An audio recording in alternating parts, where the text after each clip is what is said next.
Hello, this is the Surviving Healthcare Podcast, and I have Frank Fitzpatrick here, who is an independent rancher and one of the most interesting people I've met in the last 2 years. We spent last Sunday with him, just to get a ranch tour because we buy his meat. And he was kind enough to invite us for lunch, and we spent all afternoon shooting the breeze and learning all about, his background and everything. So, Frank, welcome to the show. Thank you very much. Nice of you to have me. All right. Now, you asked if you could wear your hat, so I decided that I need an image upgrade. I'm going to wear my sunglasses. What do you think about that? Is that okay with you? Whatever floats your boat. Okay, very cool. So Frank has been a rancher for 40 years plus, right, Frank? And Yep. He has literally square miles of land which are devoted to grazing of these grass-fed cows, which he claims are not a lot of effort to keep up. But and they certainly don't need any veterinary care because they're out in the sun all day and eat whatever they want and do whatever they want. But every time I talk to him, he's busy with some project. He's working on his ranch, or he's out driving around in his pickup truck or something. So I don't think it's quite as easy as he says. But anyway, Frank, tell us about. Go ahead. Do you like it, or you if you like it, you're enjoying it. Yeah. So tell us about your background and your history, and give us a little bit about your hero's journey. My hero's journey. Okay. Your hero's journey. You're 72? 5. This just clicked off. Okay. Well, I can hear you. Oh, okay. Yeah. Yeah, I just turned 75. I've been in the cow business for 45 years, I guess now. I guess the whole thing started, I wanted to be a cowboy on my 8th birthday. I mean, that's what my mom had a party for me over at my brother-in-law's place, and they had a ranch and they had cows and horses and all this other good stuff. And I was sitting at the table with my 8 candles on the cake and announced to everybody I wanted to be a cowboy. And basically, I haven't changed my mind. I hesitated a little bit, but I'm a little kid, just wanted to cowboys and Indians, I guess. And so tell me how the whole thing progressed. I mean, this has been, how old were you when you first started ranching? Well, 15, I think. I was a sophomore in high school, freshman in high school, and I took ag, and I took septic tanks by hand the summer before I started the high school, and I earned enough money, and I bought a calf with it, and this calf was $65. I mean, this was a long time ago. But anyway, I got this calf, and I joined the FFA, raised the calf, and I sold the calf, and I made a little money, and got just completely turned on. Merle Tobler, the ag teacher, was probably one of the greatest men. Turns out, in hindsight, he didn't know a hell of a lot about cows, but he knew a great deal about life, and he taught it to me. And it was fun, and it was exciting. My senior year in high school, I had 25 steers and 10 hogs and 2 sheep. And I never did like sheep, but don't like hogs either, better than sheep. But anyway,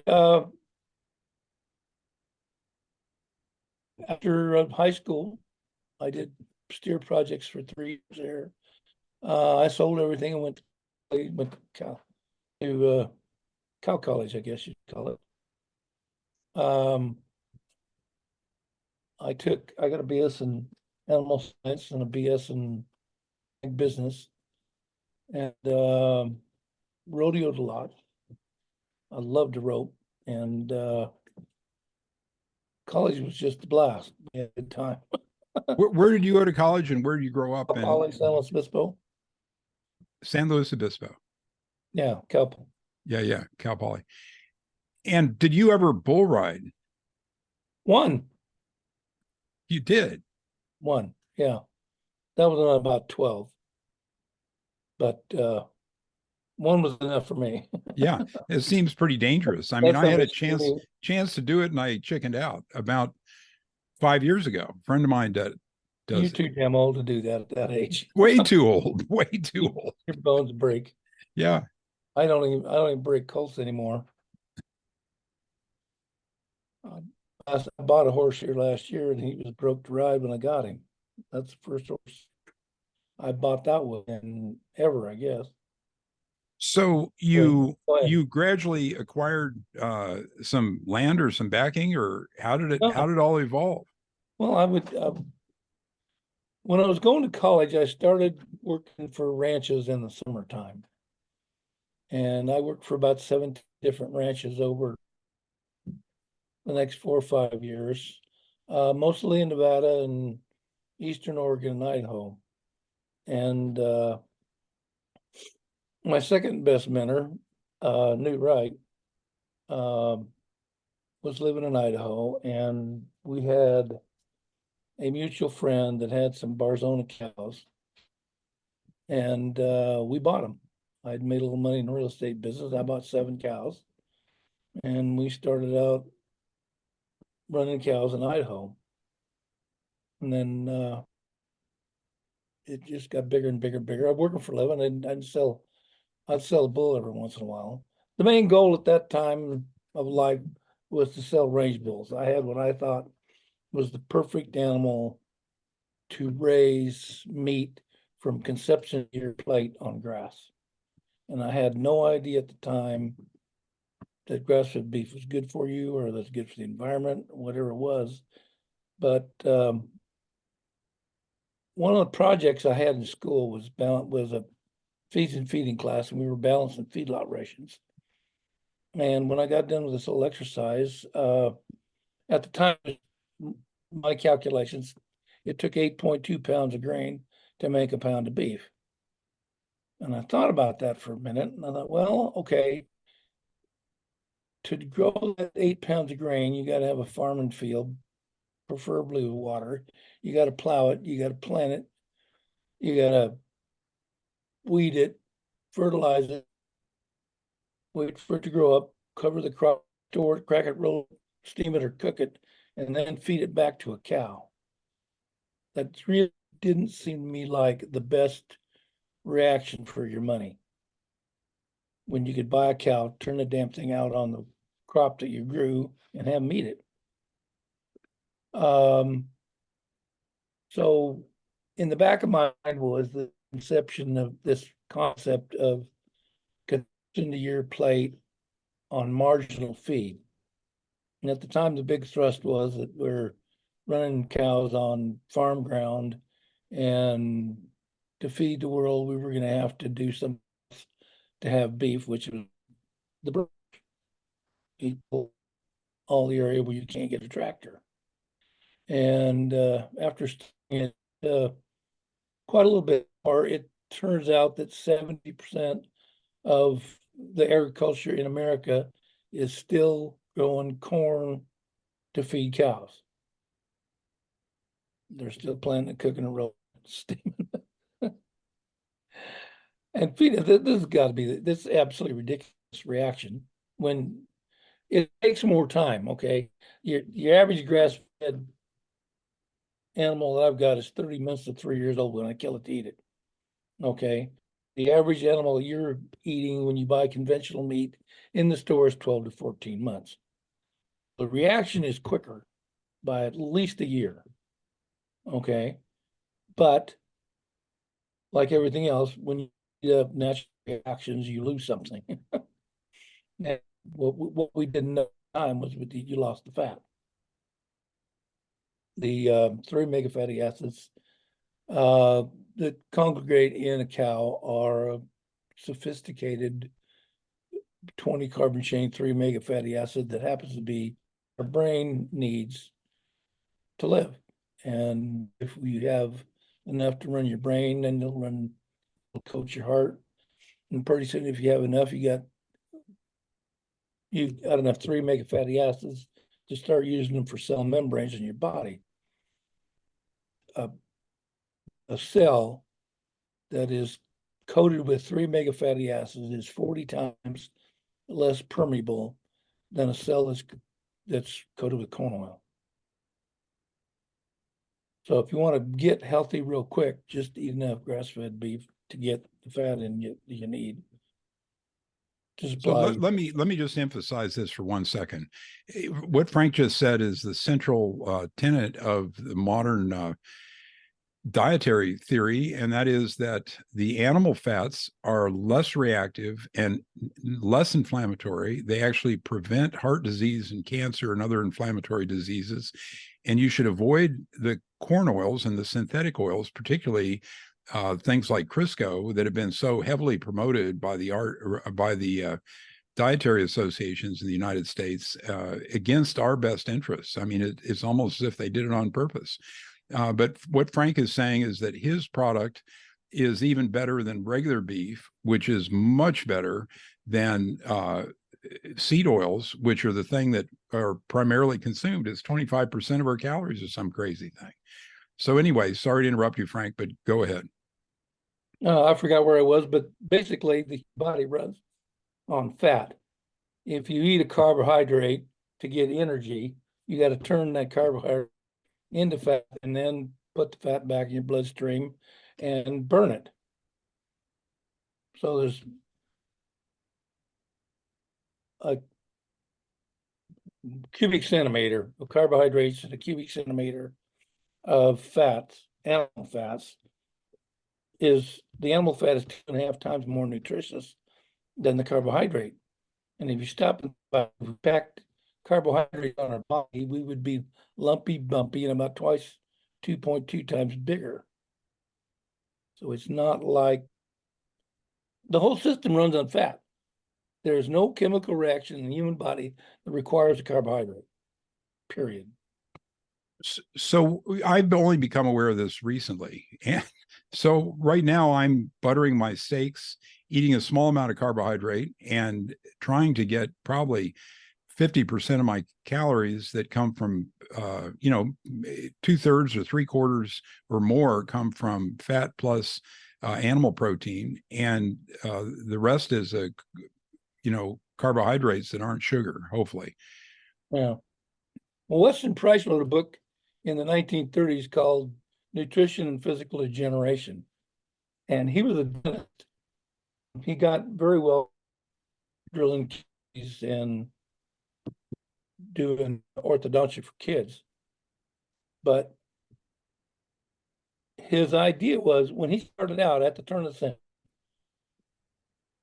century, his job was fixing broken jaws and pulling teeth, repairing fist fight problems, and all the other stuff required dentistry. But nobody had cavities, nobody had narrow jaws.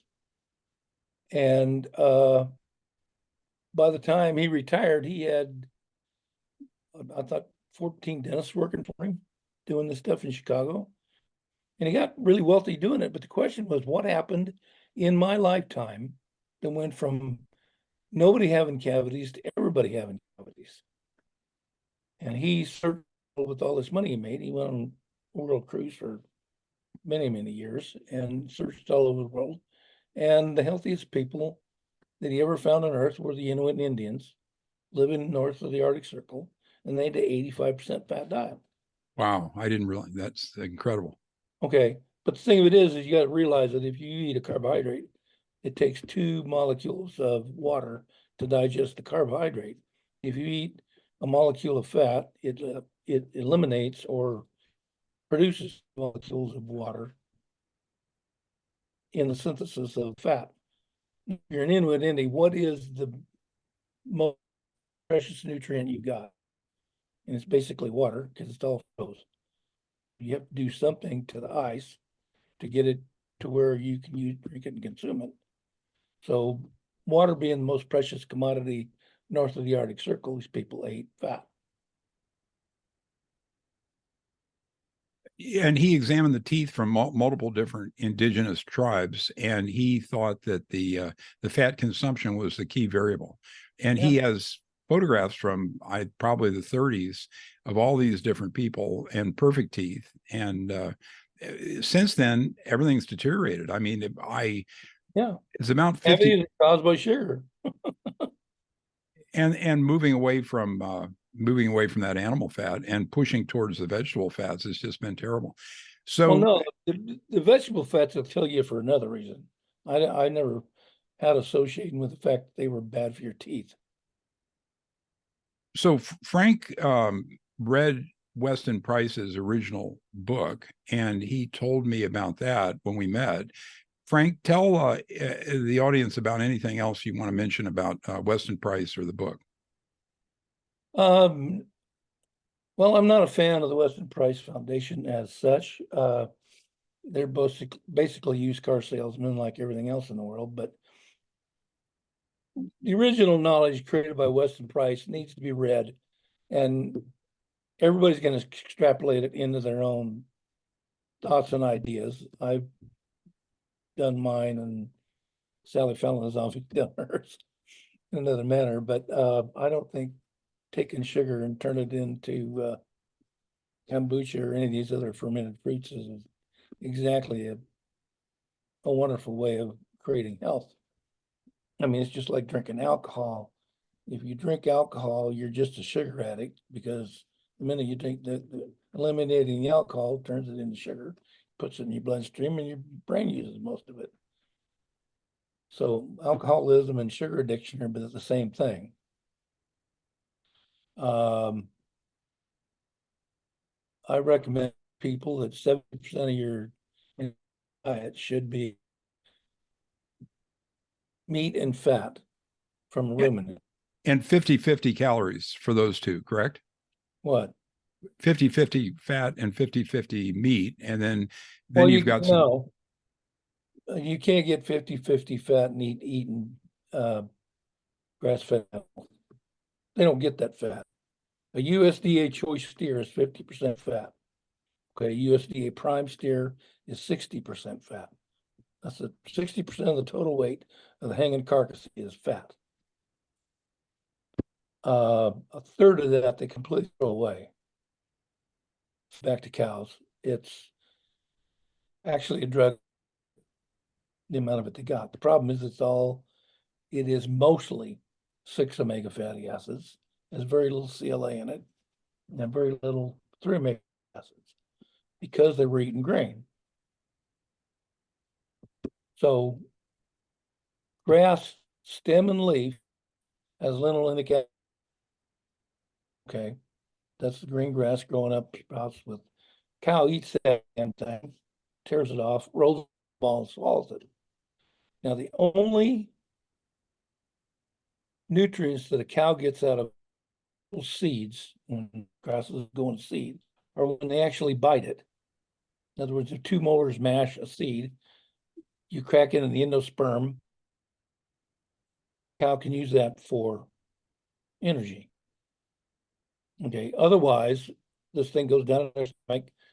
Prawn, which is the little weak part attaching the seed to the stem, is a weak link. Most of it falls off, goes into the omasum, and it's just like a septic tank. The heavy solids go, regurgitate the cellulose back, rechew the cud.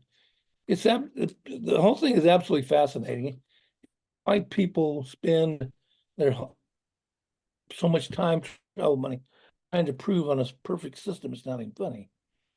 You turn the damn things out. You don't give them any vaccines. You don't give them any hormones. If you got really deficient soil to start with, you can feed them minerals. Just turn the damn things out. When the beef gets fat, kill and eat them.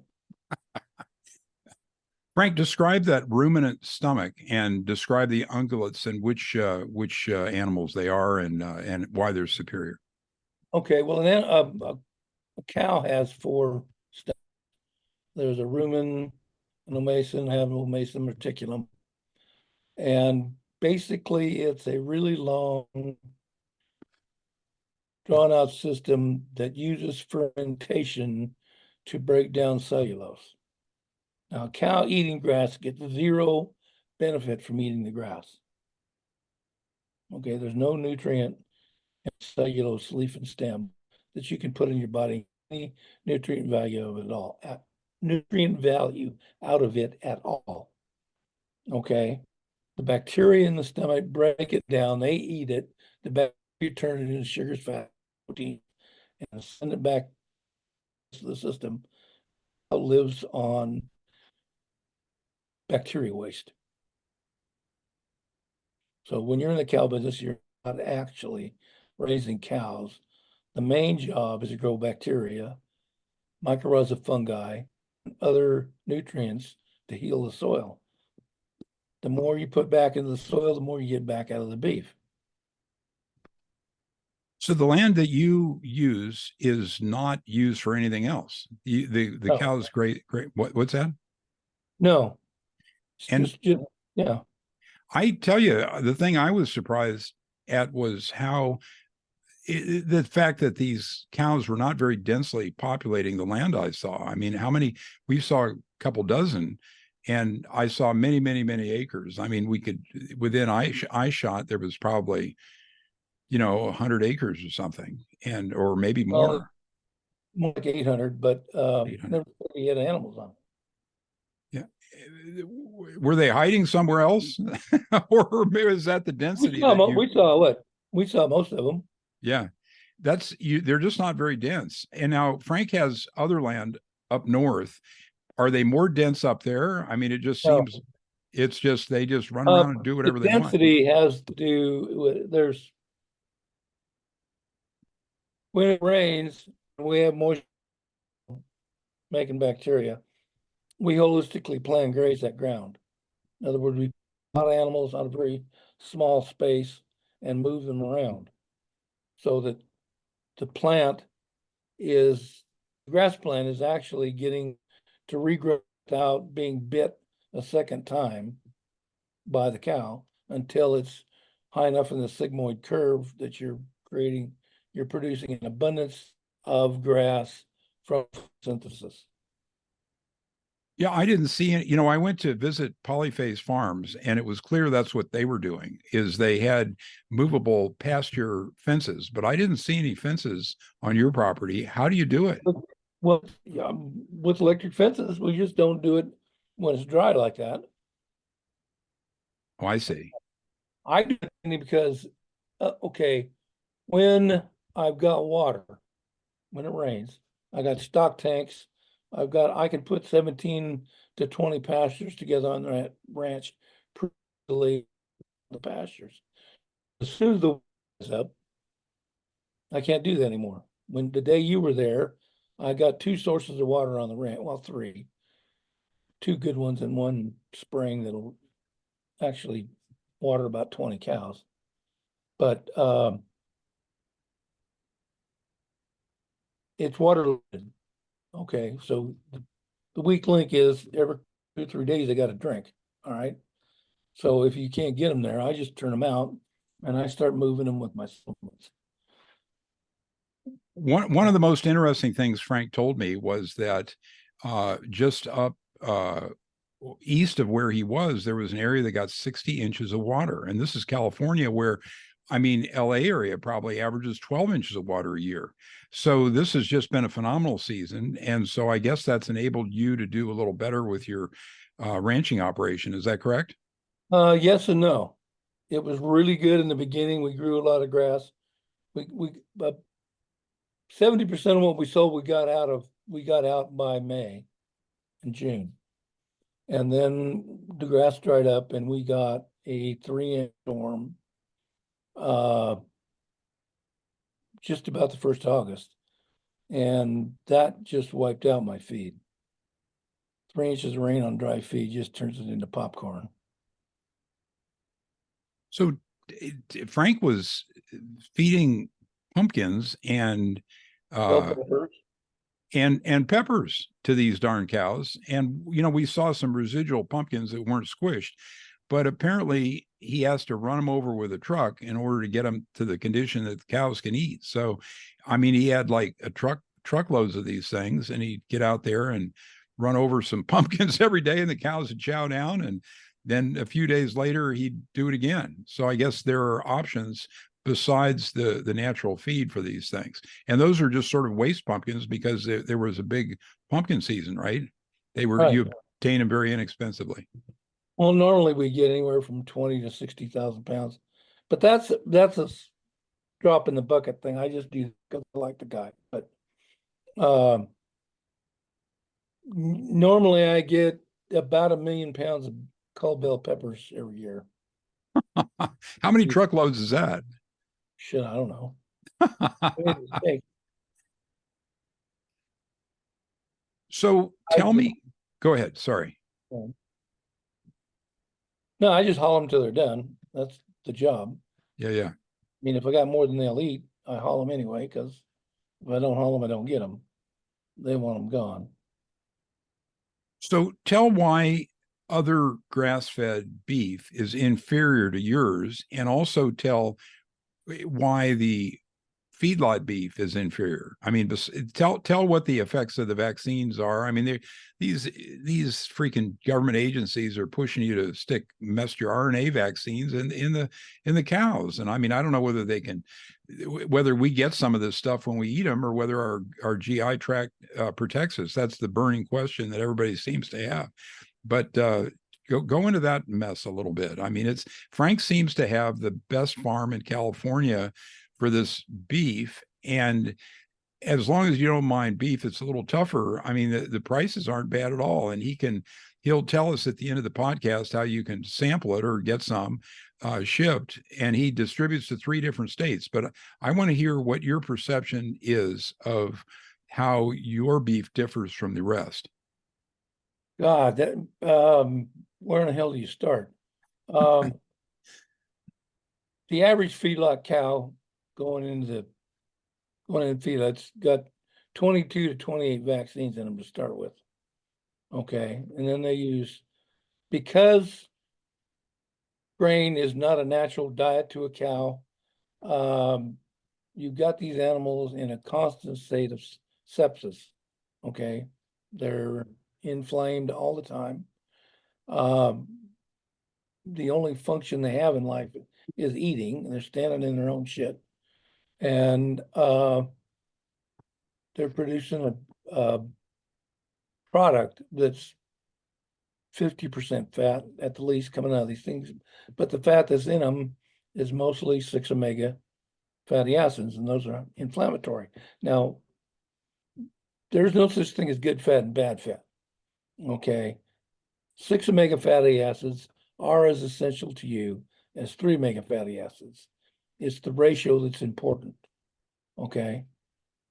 If you've got 26 omega fatty acids in your diet and 1 3, okay, you're inflammatory by definition. You don't have enough 3 omega fatty acids, which are anti-inflammatory, to put the fires out when you start. And that includes everything from divorce and death in the family to cutting your arm off. Okay. Those are all inflammations that your body reacts to. Or cancer or heart disease. All of it. Yeah. It's all, your body goes into mode of fixing whatever the problem is.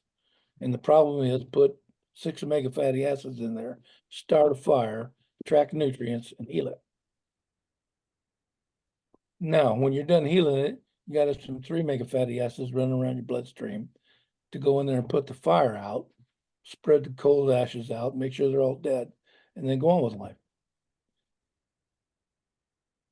So can you go into what linoleic acid is? That's a vegetable product generally, and that's also inflammatory. And that's what we've been reading about lately. Well, linolenic or linoleic. Linoleic. Isn't that the 3 omega fatty acid? Well, I'm not sure, but we don't have to go into this if neither one of us is completely certain. But anyway, I that's what think we're I'm trying to completely avoid. certain, but No, that's okay. So tell us about the vaccines and how they might transmit to humans. Is there any evidence of that? Because that's everybody's fear, is they're going to get the darn I don't know the answer vaccines. to that. Yeah, there may But I not do be an know answer. that they put things in them you don't want in your body. Yeah, Okay, they got aluminum in them, they got mercury in them, they got formaldehyde, antibiotics. damn thing. Uh, and basically, they don't do a very good job anyway. Okay, I mean, blackleg is the disease that my cows get that affect me if I don't vaccinate. So if I don't give a blackleg shot and I'm in a blackleg infested country with horned cows, I lose cattle to that. And I think I've lost about 24 in 44 years of running these cows. And if you stop back up and looked at what it took to administer all the vaccines plus buying them, yada, yada, yada, I think I'm ahead not vaccinating. Just on a dollar, money and labor in, product out. What is blackleg? It's a Clostridium malignant edema. It's a serious disease that the first symptom is death. So when you see them, they're dead.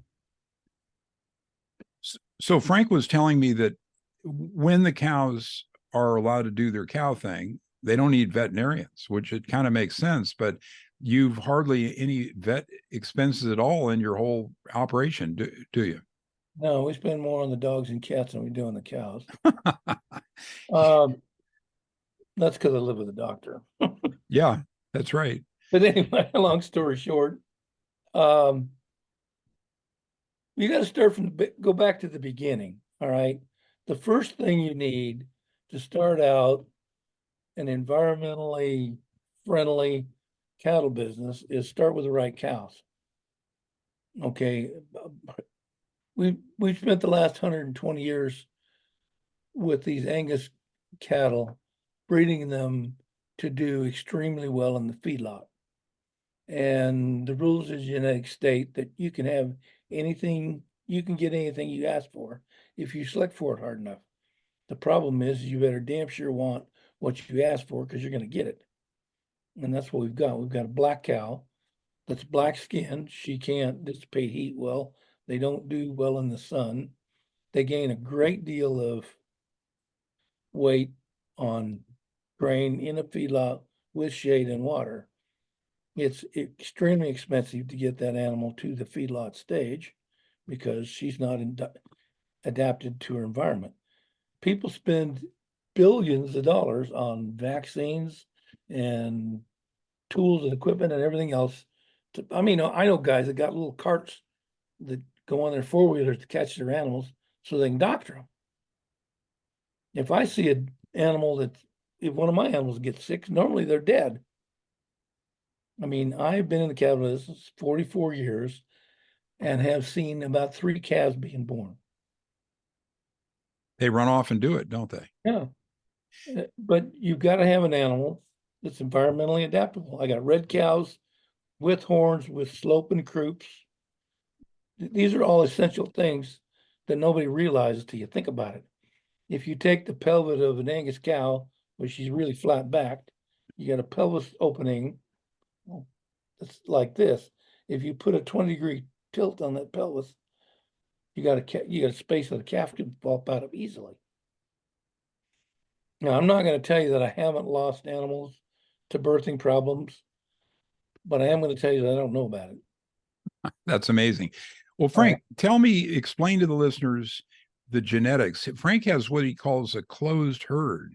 In Yeah. other words, they were all they were all bred off a few darn cows. And Yeah. he described the process to me as harvesting the steers, not steers, the harvesting the bulls, Yeah. because he doesn't castrate any of them. And he harvests the bulls, and as long as those darn cows are dropping a calf every year, he doesn't they get to enjoy their lives and run around the grass and chow down and do whatever they do with the bulls. But tell about the closed genetics, because that seems like to the naive observer to be a problem, because you get Yeah. inbreeding and you get Yeah. undesirable characteristics. Well, the fear of genetics is about the same as the fear of vaccines. It's mostly good hype. Okay. Um, the entire bull industry, boar industry, every industry that's raising animals has got a segment that raises males to breed the rest of them, and they're supposed to be better and faster, cheaper, and all that. That's all horseshit, but that's the way the package is sold.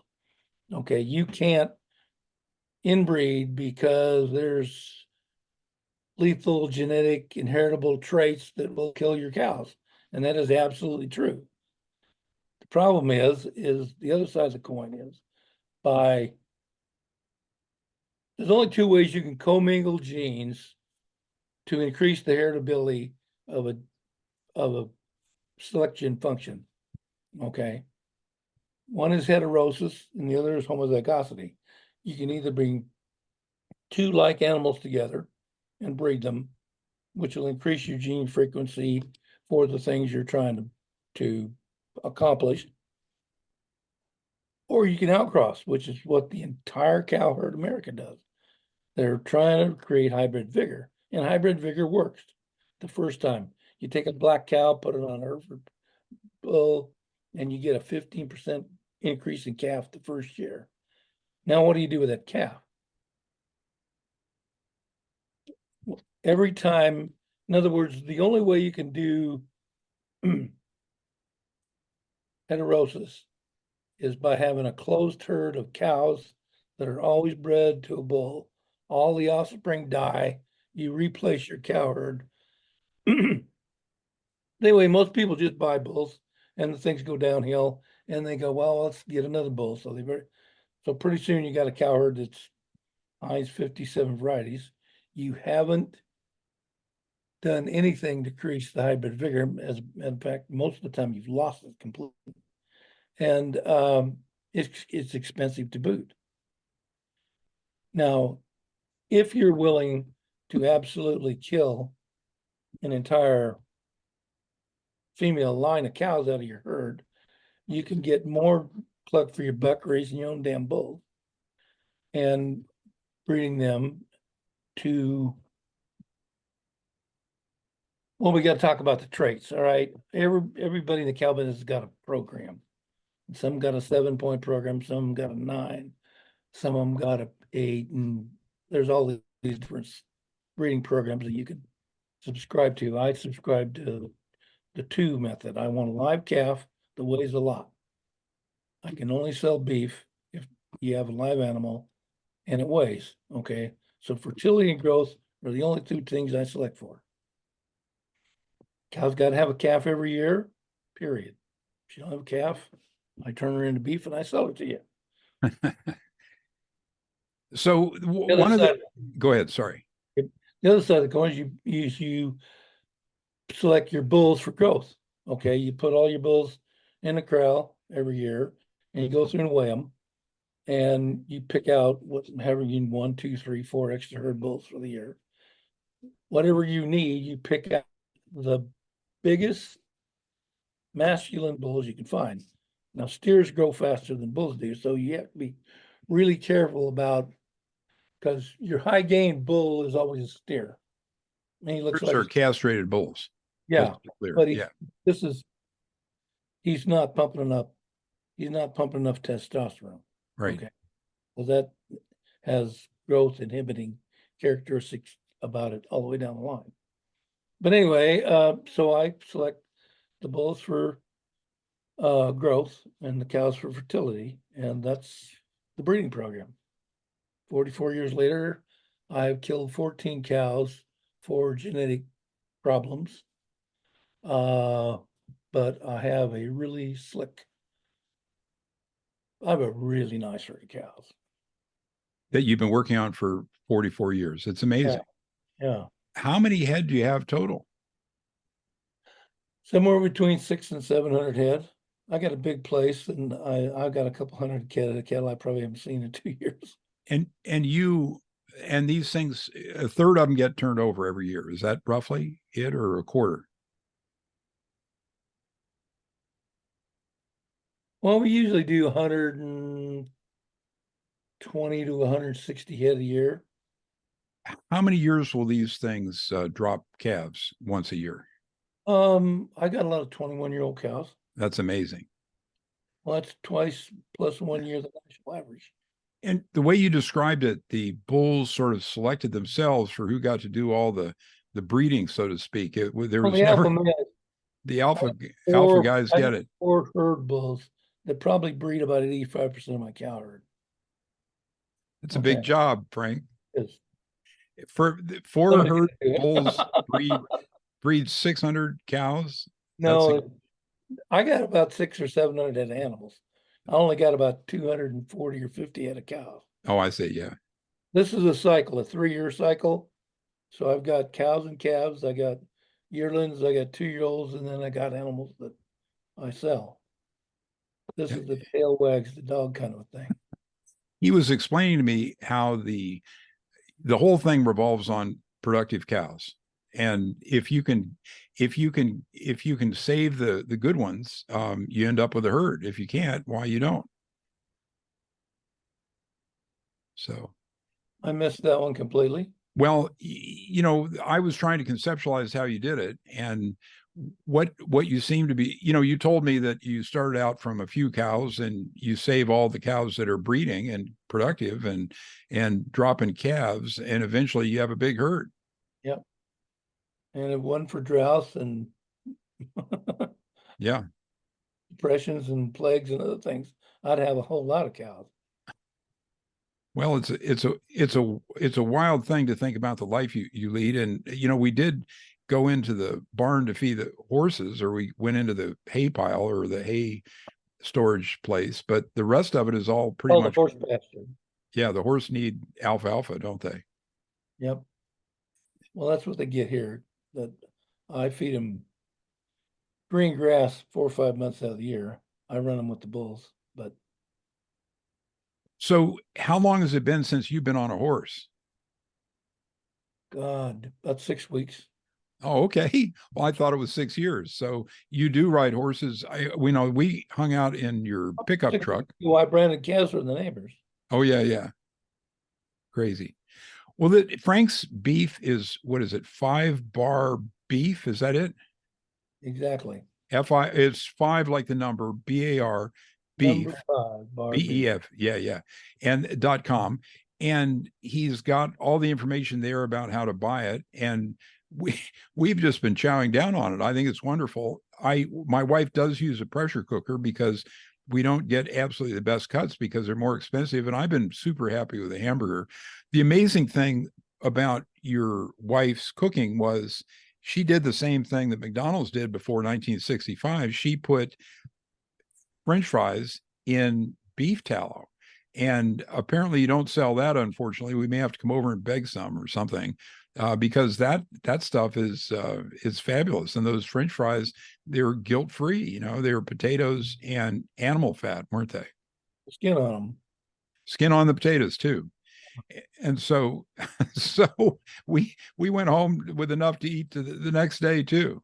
But I was very happy with the hamburgers, and they just taste distinctly more interesting and meaty than the other hamburgers you buy in the store, which are It's like fattier. beef, huh?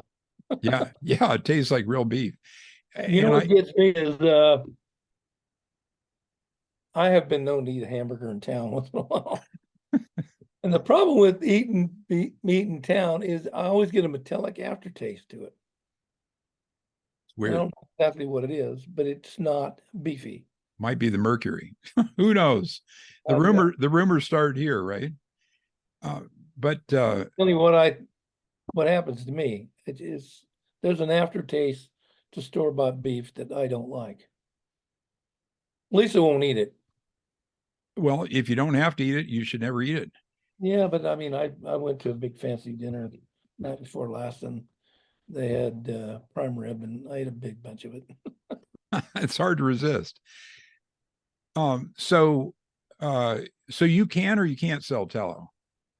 Can't, not a Can't, license. No, because that is it's manufactured product. manufactured product, and you're selling, and you sell the whole darn half a cow, and then you contract separately for the butcher, who you arrange all that, but that's the way you can do it and chop it up and sell it to your Yeah, customers. the bulk of my business is selling wholes and halves.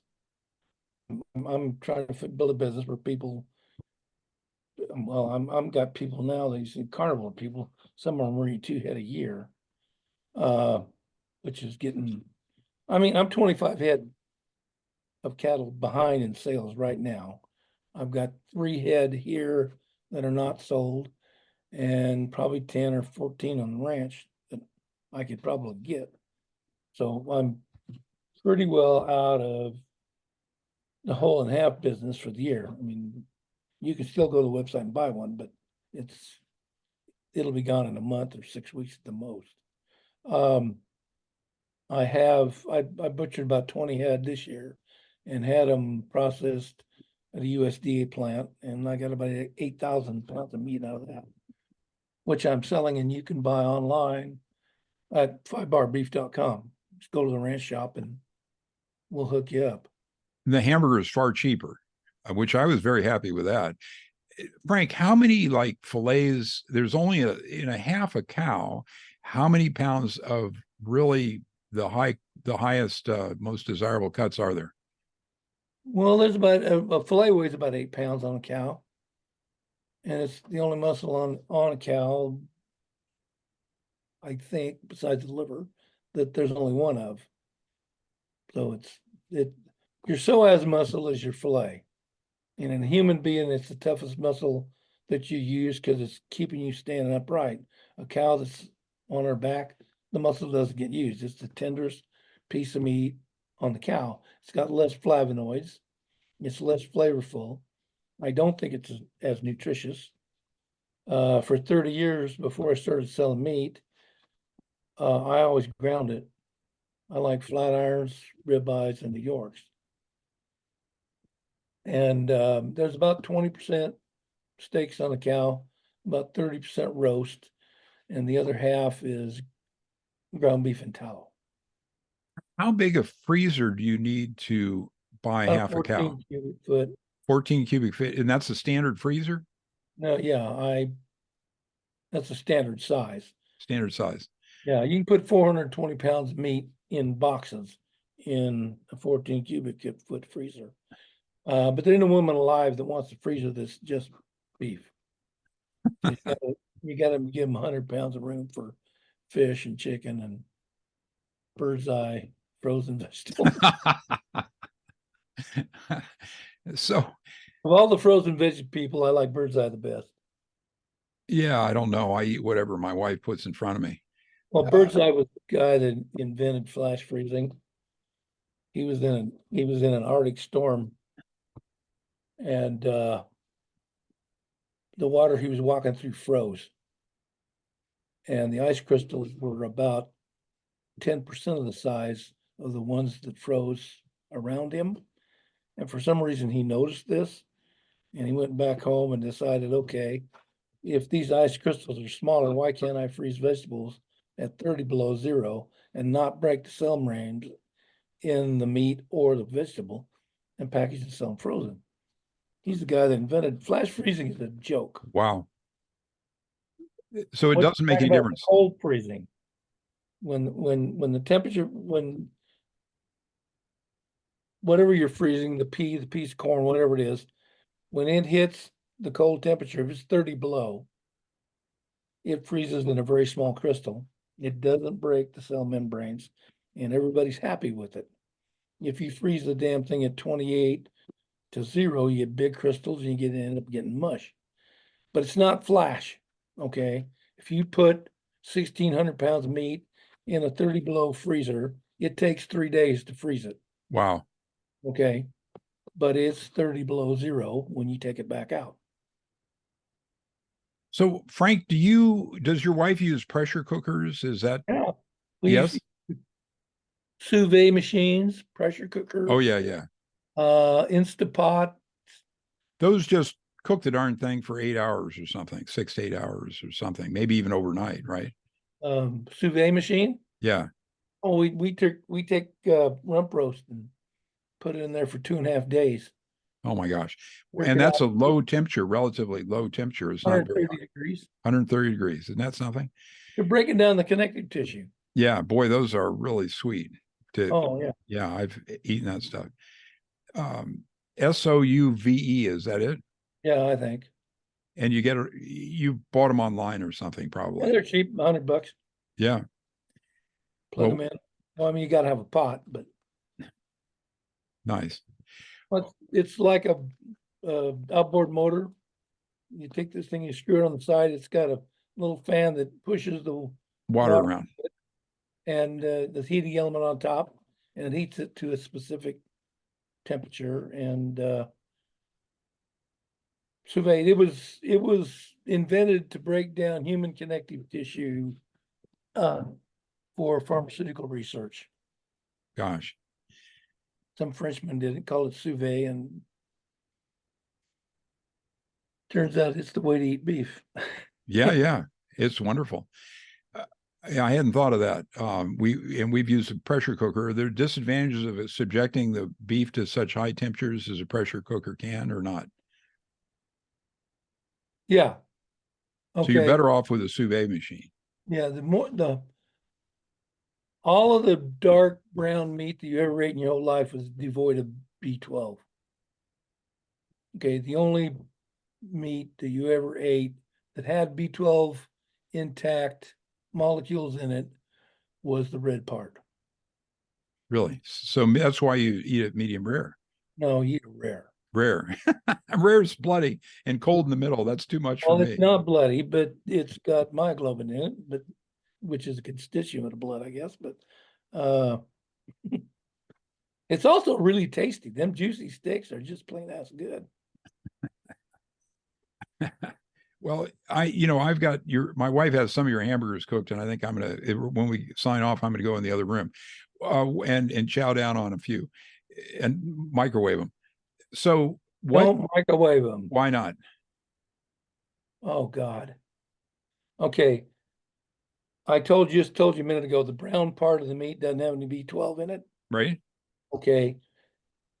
If you put any kind of meat in a microwave, so the IRAs hit the outside of something, they're turning it brown. It cooks it from the outside in. Microwaves cook everything from the inside out. 15 seconds in a microwave, and you cut 85% of the carboxyl groups off of every vitamin B molecule in a piece of steak. Take your microwave and throw it away. Well, it certainly is like a radiant EMF thing, and you got to stay away from it too. That's another problem. Well, it Well, doesn't. go ahead. I mean, everybody told me for years, don't eat microwave food. And I didn't. We don't own a microwave. And but I never could get anybody to explain why. And I'm, one of them old school people. You gotta get down to the science with me. You gotta prove it. Okay. And Grady Knight did it. And and it was absolutely nonchalant. I mean, I've been asking thousands of smart people for years why you don't microwave meat. And he says it's real simple. The infrared waves that go through the meat cut the carboxyl groups off the B12. You absolutely cannot microwave meat ever. So I'm not that's sure you can do it with water. that's a mechanistic argument, and it only concerns one vitamin which you can obtain elsewhere. But Bullshit. well, I mean, I guess it's all beef products, and there's oral source of B12 that you can take as supplements if you want. Well, if you just learn to cook, you don't have to do it. Yeah, yeah. That's probably not the only. If it does that to the B12 that he knew about, there might be other things wrong with it that are Yeah, not good either. there might be. Yeah. Well, there's people that are doing tests now on water, and the the Brownian movement of water changes after you've microwaved it, and they don't know whether it's good for you or bad for you, but it changes. Right. I understand. I view arguments like that, conceptual arguments or mechanistic arguments, as uncertain, and questionable. So that, it's interesting, and it certainly makes sense that a microwave might not be the most natural thing for your food. But unless there's more analysis with evidence, it's hard for me to swallow. Or, you Oh, got to. Grady Knight up, he'll tell you all about it. Okay. Well, He's that'd be great. That's So that's the smartest chemist I ever ran into. Frank, what else is on your list to talk about today? Is there anything you want to bring up that we haven't covered? Yeah, a few.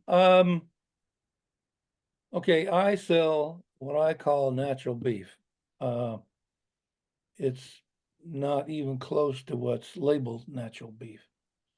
Um, in Southern California, about 80% of the grass-fed beef that comes into the LA basin isn't even grass-fed. There's a feedlot in Bakersfield that feeds carrots. They're not the only people on the planet that feed carrots, but the USDA has decided that a natural carrots are a natural products, so you can get certified natural beef from feeding carrots to cows in a feedlot.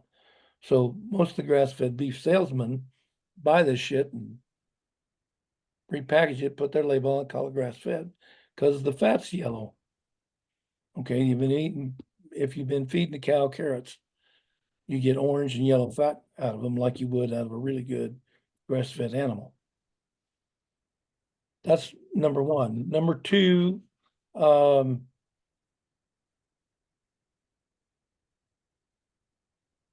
the intactness of the animal has, in my opinion, nutrient value. If you cut a steer, not to castrate him, take up his testicles, you lose 70% of the production of testosterone in his body for the rest of his life. Okay, now we get Zenbotics from walking around on petrochemical carpeted floors. We eat a lot of soybeans that are pumping estrogen into our system, and we're eating steer beef. And not testosterone, sperm count from 1940 to 2019 has dropped 40% in American males. And I think a lot of it is the fact that we're not eating natural foods that are really natural, intact animals that have been fed an exclusive natural diet to get the natural ingredients out of it. Now, pigs have another set, chickens have another set. The big denunciation for the beef is the three mega fatty acids. Because my opinion, that's what we evolved on, was eating antelopes 3.5 million years ago. And I think it's the ability to synthesize the three mega fatty acids that gave us the big brain, and it's not our opposing thumb. I guess I'll just draw this one last point, and that is that you're much better off with beef or um, Venison. sheep or Goat. bison or other ungulates, right? Which would be some of the game animals Yeah, with the multiple stomachs who are herbivores. right. Even if they are feedlot raised, you're better off with those than you are with the vegetable diet or Oh, all the yeah. crazy synthetics and packaged food that that are 80 or 90% of the standard grocery store. Well, So I'm sure your stuff's better. It's hard to characterize exactly how and why, and the B12 argument is convincing, but there's got to be more to it. And there is, but yeah, the problem is we just don't know yet. yeah. I mean, we're still working on 74 minerals, 14 vitamins, 3 fatty acids, and 22 protein molecules. And we got no idea. I mean, if you keep breaking the atom down, you get subatomic particles. We're now getting the subatomic particles of the subatomic particles. In other words, God knows how deep this goes and how changing one thing in the food chain to make it faster, cheaper, and better is upsetting the cart at the other end. I mean, who knew that sugar and flour was going to turn us all into a bunch of wimps? Well, there's a lot of other factors. Well, Frank, any last words before we sign off? Again, it's five the numeral The number five, Barbie, BARBEF.com. And which states you ship to? Nevada, California, and California, Nevada, Arizona, Oregon. Oregon. Very cool. And the shipping costs are $30 for a I've $35 for just a raised my rates last week. standard box. Yeah. Yeah, 12 by 12 by 12. It costs And $38 to get it to you. So yeah, yeah. And it's a bundle. the hamburger is cheaper, which I'm sticking with the hamburger. I think my wife got some other stuff, but so we'll try it out. Right. I'm grateful for your time. Any other last words? No, thank you very much for having me on your show. I appreciate it. Most of them are not from California or this area, but I'm sure you'll get some orders. Thanks again, Frank. Thank you very much. Bye. Bye now.